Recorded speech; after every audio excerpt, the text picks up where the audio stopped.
दिग्गज ध्रुव नहीं, ध्रुव समान देदीप्यमान सितारे आजीविका एक विषय नहीं है।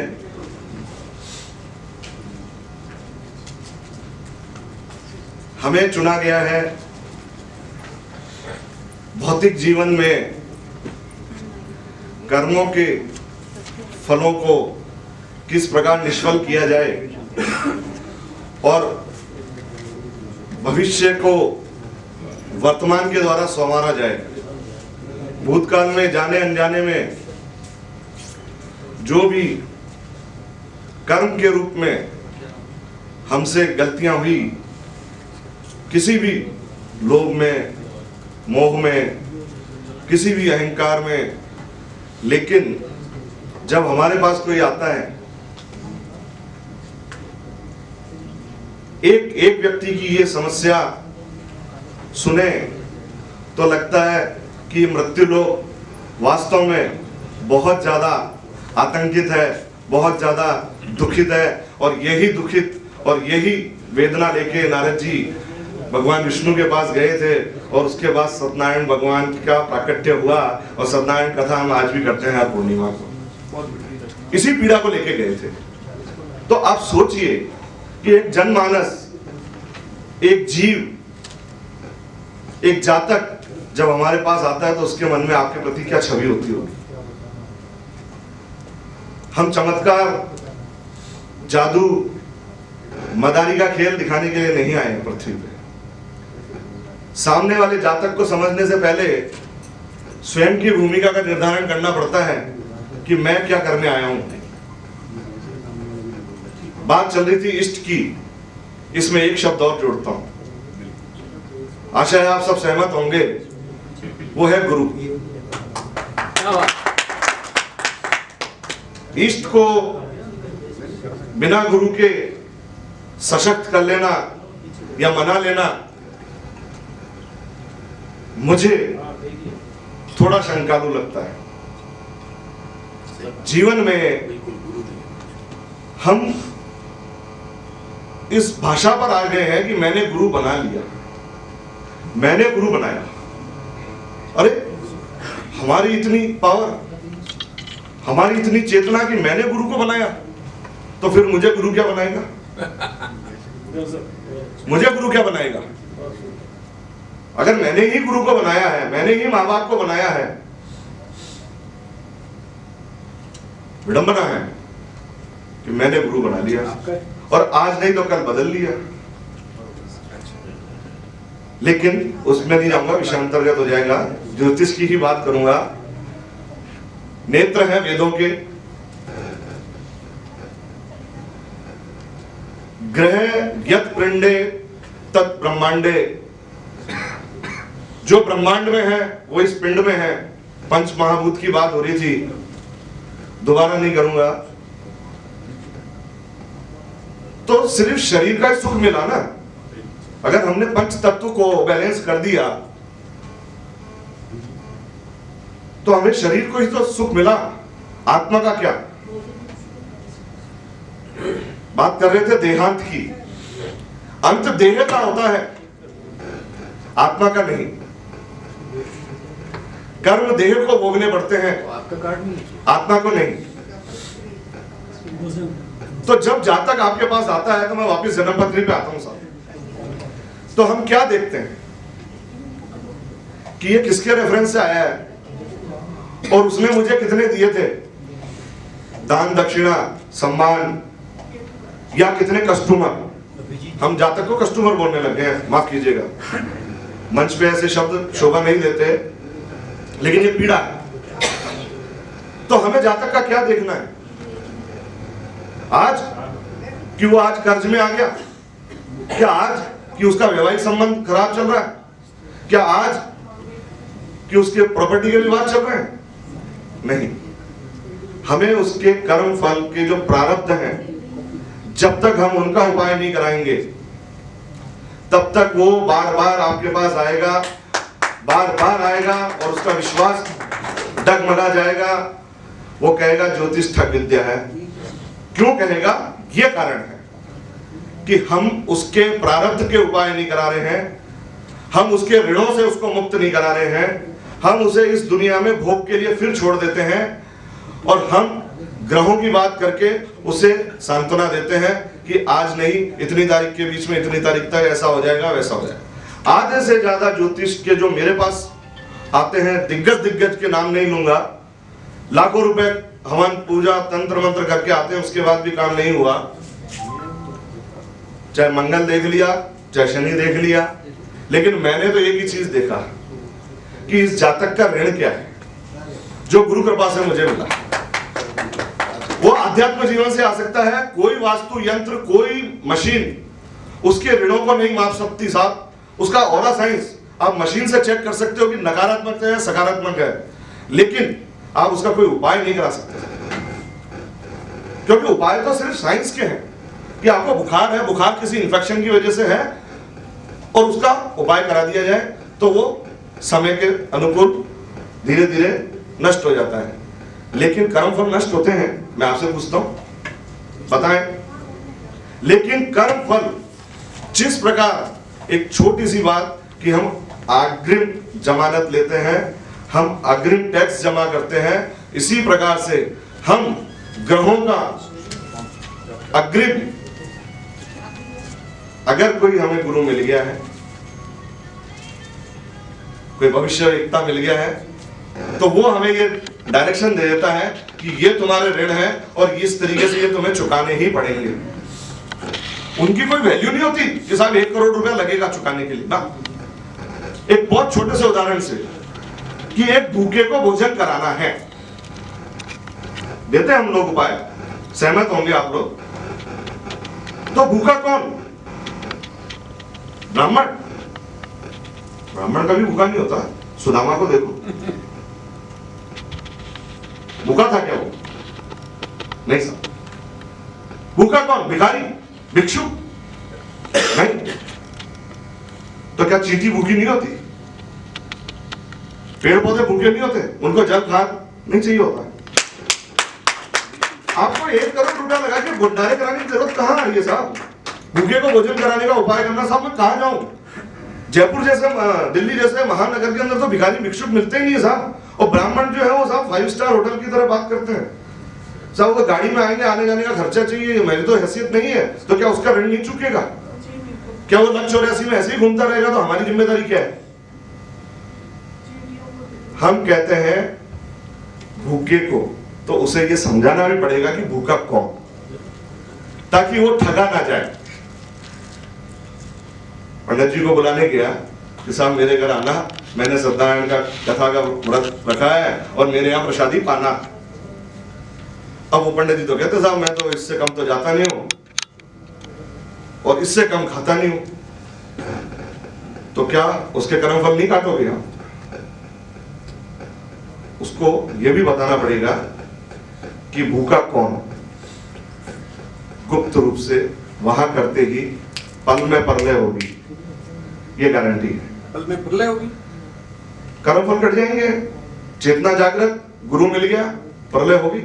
आप अपने संसार को जो मान के बैठे हैं, प्रलय का जिनके शाब्दिक अर्थ बताएं। हाँ बताएं, विषय के साथ चलता हूं, मैं आपकी बात जरूर रखूंगा मंच छोड़ने से पहले, ये वादा है। अनिश जी कह रहे थे उपाय, श्रद्धा, विश्वास, इनके बिना उपाय मुझे तो नहीं लगता सार्थक होंगे। श्रद्धा जागृत कैसे होगी? उसमें विश्वास जगाना पड़ेगा। वो पहले ही थक के आया है, बहुत जगह बहुत परेशान होके आया है। उपाय तो तब करेगा साहब वो। मेरे पास तो एक आए, मैं आपसे भी प्रश्न कर सकता हूं ये चीज कि साहब बालाजी और हनुमान जी में फर्क क्या है? उपाय किसके करो? किसी मंदिर पर तो लिखा हुआ है फलाने बालाजी और कहीं लिखा हुआ है हनुमान जी। आपने कहा था बालाजी के ये सिंदूर चढ़ाना है,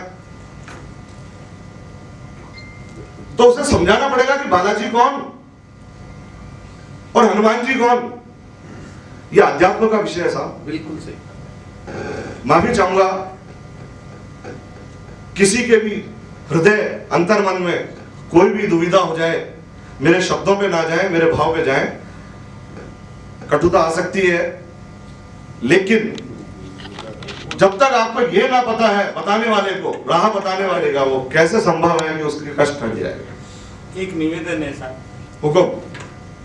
कि अगर आदमी दुखी होता है ना तो उसकी आस्था, विश्वास, समर्पण, श्रद्धा अपना आप जग जाती है ईश्वर के प्रति, और उसके पास कोई दूसरा चारा ही नहीं होता है। बहुत बड़ी बात की है। साहब ईश्वर के प्रति तो जग जाती है, लेकिन वो जगाने वाला जो हम मीडिएटर बैठे हुए हैं बीच बिल्कुल सही में, बात। हम बिगाड़ते हैं साहब उस श्रद्धा को, विश्वास को।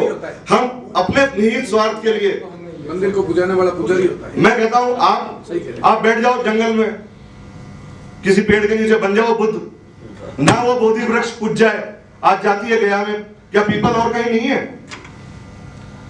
पाल वाले बालाजी, आपने कहा किसी भी हनुमान जी का नाम लेके, क्यों बोलने की जरूरत पड़ी ये बात? बहुत अच्छी बात कही आपने। अगर आप ये कहते हैं एज ए चीफ गेस्ट कि साहब पाल वाले बालाजी आपकी सारी मनोकामनाएं पूर्ण कर देंगे, तो फिर तो मैं पाल वाले बालाजी के जाऊंगा, मेरी गली के बालाजी मेरे किसी काम नहीं आएंगे। ये मैं बता रहा हूं। तो विश्वास और श्रद्धा आपको पैदा करनी पड़ेगी साहब, जगानी पड़ेगी कि नहीं अब तुम सही जगह आए हो, इलाज तो अब होगा। भवबंधन काटना गुरु का काम है। हम लोग स्टेपनी की जैसे गाड़ी के अंदर उसके जीवन में सुख सुविधा दे सकते हैं, उसके कष्टों को तलवार की जगह सुई पे ला सकते हैं। लेकिन शिव की बात चल रही थी, तो इसमें एक लाइन है कि भावई मेट सकई त्रिपुरारी। भगवान शिव भाग्य के लेख को बदल सकते हैं। एक ही, बिल्कुल सही। एक ही, एको हम द्वितीय नास्ति, एक ही है जो ये सब कर सकता है। बाकी के डिपार्टमेंट अलग है, वो आपका पालन कर सकते हैं, वो आपका लालन पालन कर सकते हैं, वो आपको ज्ञान दे सकते हैं, वो आपको शरीर सौष्ठव दे सकते हैं, धन धान्य सौभाग्य दे सकते हैं, लेकिन आपके ऋणों से नहीं बचाया। चंद्रमा को बचाया, धारण कराना बचाया तभी तो धारण करा। दूज के रूप में जब सारी दुनिया ने उनको क्षीण समझ लिया, सब जानते हैं, ग्रंथ पढ़े पढ़े, पीएचडियां हो रही है, लेकिन जड़ भगत ही जानता है। बंसल साहब, आपकी बात से सहमत हूं। मैं- आप है ना, मैं बीच में अब प्रश्न कर रहा नहीं, हूं। शायद समय ज्यादा ले रहा हूँ आपको तो नहीं, एक मैं माफी चाहता हूँ, मैं सबका। एक बाहर आकर के कर लेंगे अकेले। हाँ, नहीं, नहीं। अगर ऐसा कुछ लग रहा है किसी को अच्छा लगेगा उसको। तो आपने शिव भगवान पे कहा, मैं कोई तर्क वितर्क नहीं कर रहा हूँ, सिर्फ जानकारी है कि विधि के विधान को तो न तो कृष्ण भगवान टाल पाए, न राम जी मैंने टाल बोला पाए, मैंने बोला ठीक है, मैंने बोला न खुद भगवान शिव टाल पाएंगे, क्योंकि ज्योतिष क्या होता है कि सिर्फ भाग्य विधाता होता है। भाग्य तो भगवान शिव ने लिखा है, वो भाग्य वक्ता के रूप में यहाँ संसार में काम कर रहा है। भाग्यवक्ता के आपकी सारी बात भाग्यवक्ता के रूप में। 1001% सही है। मैंने कहीं कोई मतभेद इसमें समझा ही नहीं है जो आप बोल रहे हो। आप शब्दों का अंतर है। आप डॉक्टरेट हो, मैं कह रहा हूँ आप शब्दों के खिलाड़ी हो। मैं मात्र इस समुद्र का एक मतलब बूंद का भी एक कण मात्र नहीं हूँ। अभी भविष्यवाणी करी थी ना, वो आज से ही लागू हो गई है। मेरा तो साहब सब कुछ वक्री है, सिर्फ एक ही सही है, टेढ़ी टांग वाला।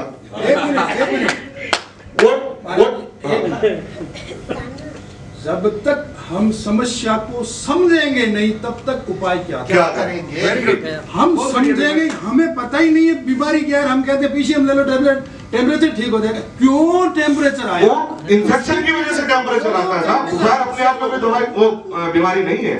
नहीं, cause of थ्रोट इन्फेक्शन है मैं कहना तो चाहता हूं, बुखार है। cause of temperature, cause of temperature, क्या? टेम्परेचर नहीं, cause cause of of temperature, temperature। बिल्कुल सही कह। मैं भी इसी बात कर रहा हूं। समस्या क्या मैं भी है, एक बात कर उसके रहा हूं। बाद में निवारण का उपाय होगा। हम उपाय दे मैंने हम उपाय देख देते हैं, लिया। हमें पता ही नहीं समस्या क्या है। भयंकर मांगलिक ऐसा वो कहते हैं भैरू जी के चले जाओ। अरे भाई भैरू जी के चले जाओ। महाकाल उज्जैन में सब जगह करा के आगे पूजा, शादी नहीं हुई, 44 साल की एज है। आप जब चाहेंगे जब मैं उनसे मिला दूंगा। आपकी मेरे लिए जो जातक है, मैं तो अभी बच्चा हूँ, दूध के ही नहीं टूटे साहब, अभी तो उठे गए। पर सफेद कैसे आ गया? ये डाई, ये सब संभव है। ये स्वरूप पे मत जाओ साहब, स्वरूप संरचना है, इस पे अगर जाके मुझे जज करोगे तो आप कुछ भी नहीं कर सकते। ना जाने किस वेश में नारायण मिल जाए, ऐसा तक लिखा हुआ है क्या शास्त्रों बात में। है, क्या बात, बहुत बढ़िया। तो आप अगर इस वेश से मुझे अगर ज्ञानी समझ रहे हैं तो मैं कह रहा हूं कि बहुत गलत, या मुझे वृद्ध समझ रहे हैं। वृद्ध कौन? जो वयोवृद्ध नहीं, जो ज्ञान वृद्ध हो, जो अनुभव वृद्ध हो। और मैं तो अभी पथिक हूं, मेरे को तो अभी मंजिल बहुत दूर है। बहुत अच्छी, बहुत दत्तात्रेय के इतने गुरु, मैं वापस वहीं आता हूं, 33 है ना? 24 हम कह रहे हैं क्यों जरूरत पड़ गई साहब? क्या वो ठगे गए थे किसी गुरु के द्वारा? क्यों बदला उन्होंने? तो इसमें कोई मानहानि नहीं है कि अगर कोई ज्योतिष बदल रहा है, कोई डॉक्टर बदल रहा है। बात सारस्वत जी की सच है कि वो पीड़ा तक नहीं पहुंच पाया, वो उसकी समस्या तक नहीं पहुंच पाया, इसलिए उसे बदलना पड़ा। गुरु भी कितने हम प्रकार के होते हैं, ये बात हाँ, वो एक अलग विषय है, ज्योतिष से उसका नहीं। आप 24 गुरु की बात करो, उनमें तो शिक्षा ग्रहण, हम शिक्षा गुरु अलग है, आध्यात्म गुरु अलग है। ये जो चेतना है, ज्योतिष जहां से आती है, वेदों से। मैं वहां की बात कर रहा हूं साहब, मैं गणित पढ़ाने वाले की, इंग्लिश पढ़ाने वाली, भाषा पढ़ाने वालों की बात नहीं कर रहा। ठीक है, आपको- हाँ, मैं शिक्षक की बात नहीं कर रहा। बहुत बढ़िया। हाँ, जो महत्तम है, जो संस्कृत में गुरु को कहते हैं महत्तम, जो महत्तम है, जिसकी महत्ता है, उस पे जाएं। सार सार को गई रहे, थोता दे उड़ाए। मेरी कई बातें अनर्गल लग रही हैं आपको, है ना? लेकिन आप सार लेके जाएं तो मेरा जीवन सफल हो जाए। बढ़िया बढ़िया, बहुत बढ़िया। मैं वाचालता ज्यादा करता हूं, लेकिन जब मैं स्पष्ट रूप से ये बोलता हूं कि गुरु को रिप्रेजेंट कर रहा हूं, तो वास्तव में खरे गुरु को, सदगुरु को रिप्रेजेंट कर रहा हूं। और इष्ट बिठा दिया था आसन पे और 15 मिनट का चैलेंज दिया था भाई साहब ने कि साथ में लाल आसन लगा लें और 15 मिनट में यहीं पे प्रकट। तो आत्मा अहम ब्रह्मास्मि से कहां चली जाएगी? मैं अपनी चेतना नहीं जानता, क्या मेरे अंदर प्रकट नहीं है? मेरे में अंदर है ना। तो मैंने जब उसे ही प्रकट नहीं किया, मैं किसी और के लिए प्रकट क्या कर दूंगा? मैं ब्रह्म चेतना की बात कर रहा हूं। मैं ये योगा ये वाली बात नहीं कर रहा हूं, जो चक्र जगाने वाली बात नहीं कर रहा हूं, कुंडली जगाने वाली बात नहीं कर रहा हूं। ये सब शरीर के साथ है। मैं कह रहा हूं आप उपाय दें, सरलतम उपाय दें, और सबसे पहले सामने वाले को अपने से बड़ा समझें, दुख में भी, ज्ञान में भी, शिक्षा में भी। तब जाके आप उसका निवारण। आप अगर बड़े बन गए तो फिर बड़ा भया तो क्या भया, जैसे पेड़ के। बड़े पेड़ के नीचे छोटे पेड़ पनप नहीं पाते हैं साहब। और अगर रामायण की बात करी तो मैंने बचपन से सारे उपाय रामायण से किए साहब मेरी जिंदगी के। पूरे उपाय लिखे हुए हैं, कोई ग्रह को मनाने की कुछ भी जरूरत नहीं है। पीछे प्रश्नावली गोस्वामी तुलसीदास जी ने बना रखी है। आंख मीच के उंगली घुमाओ और उस नंबर की चौपाई पढ़ लो, आपका रिजल्ट आ गया। लेकिन ये मन तो क्या है, सामने से सुनना चाहता है। सही बात। मेरे को प्रशंसा, कानों को प्रशंसा पसंद है, जो तुमको हो पसंद वही बात कहेंगे। क्या बात है, तब हमारी दुकान चलेगी। मैं कह दूं चैलेंज के साथ कि कोई शादी नहीं करा सकता, तो हमारे पंडित जी तैयार रखते हैं साहब एक लिविंग के लिए अपने साथ में स्टेप नहीं। उस भारिया को लगा देते हैं कि बेटी उसको इतने समय के लिए इसके साथ लग जा, और उन पंडित जी की बात को अपने को गलत करनी है। मैं जानता हूं ऐसे लोगों को। क्या हो रहा है, हम गर्त में जा रहे हैं, हम लेके जा रहे हैं गर्त में इस विद्या को। हम जिम्मेदार हैं, कोई और नहीं। मैं कहता हूं आप में से ढूंढो, बुरा जो देखन मैं चला मुझसे बुरा न कोई। हम अपना आकलन कर लें। ज्योतिष को ज्योति और ईश के स्वरूप समझें, सिर्फ भाषा के लिए नहीं, इसको माने, इसको जाने, इसका गुणन मनन करें, चिंतन करें, और इस पे जब काम करेंगे तो आपको सारी सिद्धियां मिल जाएगी। अष्ट सिद्धि नव निधि के दाता, असवर धीर जानकी माता। डिपार्टमेंट ही चेंज हो गया, पहले जानकी माँ के पास था ये डिपार्टमेंट, लेकिन जिस दिन देखा कि मेरा पुत्र तैयार हो गया है, तो मुझे क्या रखना है ये विरासत, दे दो, हनुमान जी को दे दी कि आज से तुम गए हम शरण में, गए हम शरण में नहीं गए साहब। भौतिकता इतनी हावी हो गई है, वैमनस्यता इतनी हावी हो गई है कि सच्चाई बहुत परे होगी। सच्चाई को स्थापित करें, बार बार पुनः निवेदन है, बहुत बढ़िया। मेरे से जो भी त्रुटि हुई हो, मान अपमान जो भी है सब विधि के हाथ है, ये मान के स्वीकार करें, और मैं अबोध बालक, मुझे क्षमा करें। इन्हीं शब्दों के साथ धन्यवाद।